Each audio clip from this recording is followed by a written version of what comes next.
Okay, everything's pretty much back together. I guess this is the front vent, and then this is the main oven vent. Mine is set up to blow upward. You can also configure this to blow out the back. There's actually vent holes there, so that's kind of neat. I've got to put the cover plate over here. There's a little box over here and a little grill on the front, and I think it's ready. Just have to hook up the power, which oh, okay, that's where the power connects down there. So I had to remove the power cord to be able to take the top cover off. Okay, got her all back together. I found the easiest way to get the top on is lay top cover down and then drop the microwave inside, because there's some catches along the side that have to go up and under.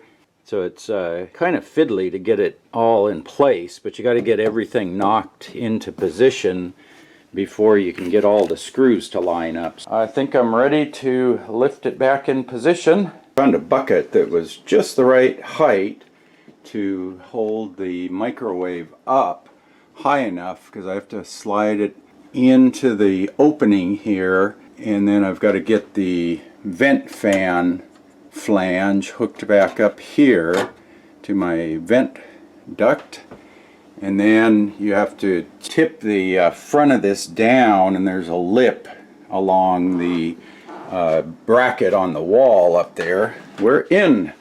Yeah, the trick is for getting these in, get something to hold it just barely below here. I can just barely get my fingers in there, so I'm pretty much level. And then what you need to do is push, kind of put your head against the door here. Not really pushing hard, but you're just trying to keep it pushed against the wall back there. And then you reach under here on both sides, and you can feel the bracket down there.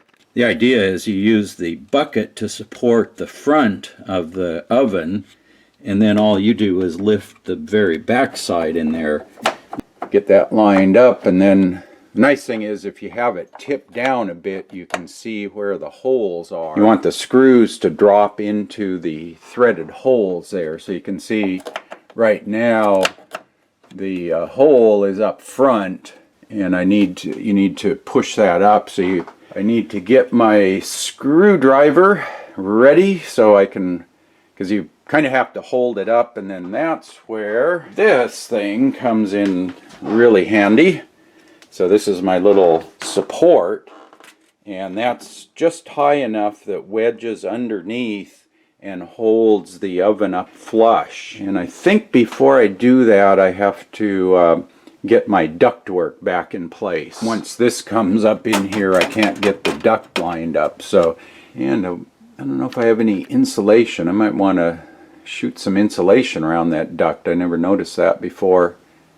I do have the proper clearance. On the wall plate it says you need 13 3/4 inches off of an electric cooktop, and I'm at about 15 inches. In fact, that's one reason I picked the SpeedCook or Advantium oven, is that it was the shortest height-wise of all the ones I looked at. So all the other ones were at least an inch or so farther down, and that would kind of restrict access. And I really didn't want to tear out the cabinets and rebuild them.